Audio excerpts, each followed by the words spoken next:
नमस्कार।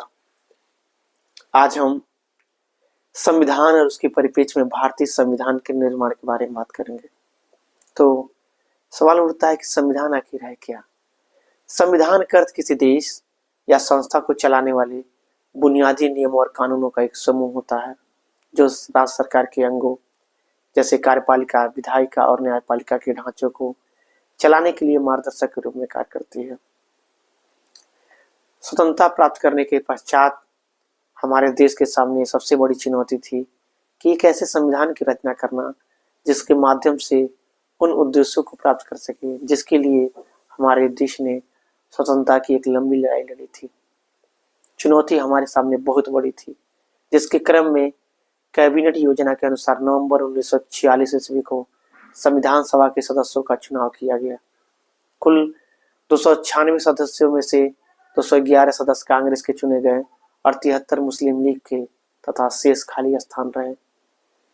संविधान सभा के प्रमुख सदस्य थे जैसे Jawaharlal Nehru, doctor Rajendra Prasad, Sardar Vallabhbhai Patel, Maulana Azad, Gopalaswami Ayyangar, Govind Vallabh Pant, Abdul Ghaffar Khan, TT Krishnamachari, Alladi Krishnaswami Ayyar, Hridaynath Kunzru, sir HS. Gour, KT. Shah, Acharya Kripalani, doctor Ambedkar, doctor Radhakrishnan, doctor Jayashankar, Liaquat Ali Khan, Khawaja Nazimuddin, sir Zafarullah Khan और डॉक्टर सईदानंद सिन्हा आदि उपस्थित थे।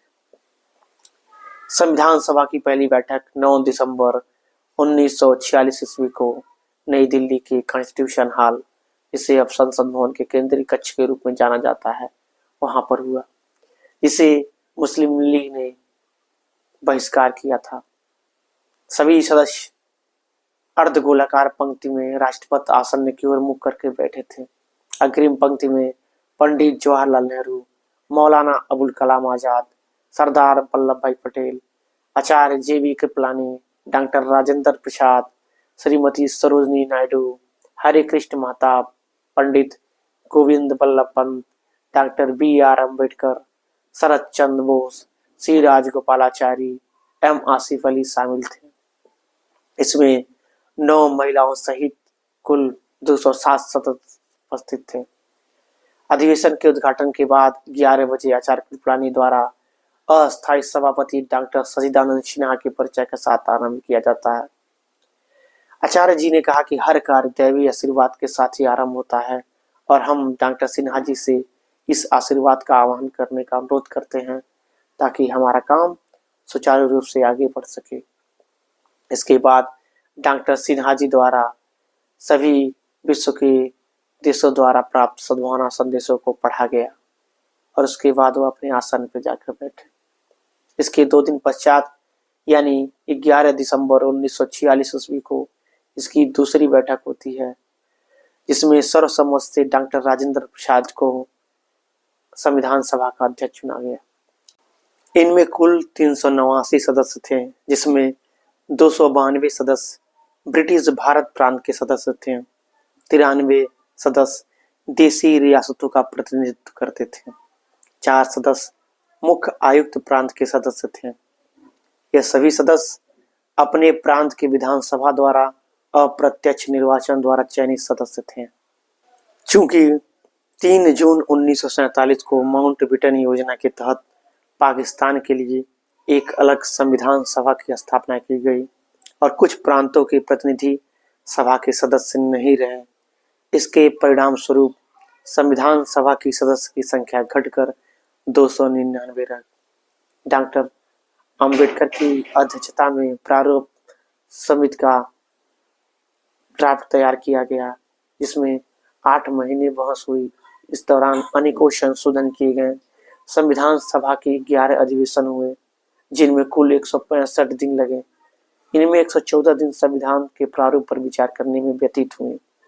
इस प्रकार संविधान ने कुल मिलाकर 2 वर्ष 11 महीने और 18 दिन के अथक प्रयास के बाद 26 नवंबर 1949 तक संविधान निर्माण का कार्य पूरा किया। संविधान के कुछ उपबंध तो उसी दिन अर्थात 26 नवंबर 1949 को ही प्रवृत्त हो गए, जैसे अनुच्छेद 5, 6, 7, 8, 9, 60, 324, 366, 367, 380, 388, 391, 392, 393 और 394 और शेष 26 जनवरी 1950 को प्रवृत्त हुए। मूल संविधान में कुल 395 अनुच्छेद जो 22 भागों में विभाजित किए गए थे और 8 अनुसूचियां थीं, जबकि वर्तमान में 395 अनुच्छेद और 12 अनुसूचियां हैं। संविधान निर्माताओं ने विश्व के अनेक संविधानों से अनुभव प्राप्त किया और वहां पे हुए कठिनाइयों को समझा, परखा और उसके अनुसार कुछ देशों से अच्छा चीजें हमारे देश में यानी हमारे संविधान में अडॉप्ट किया गया। जैसे अमेरिका से मूल अधिकार लिया गया, ब्रिटेन से संसदीय प्रणाली ली गई, आयरलैंड से राज्य के नीति निर्देशक तत्व लिए गए, जर्मनी से आपात उपबंध लिए गए।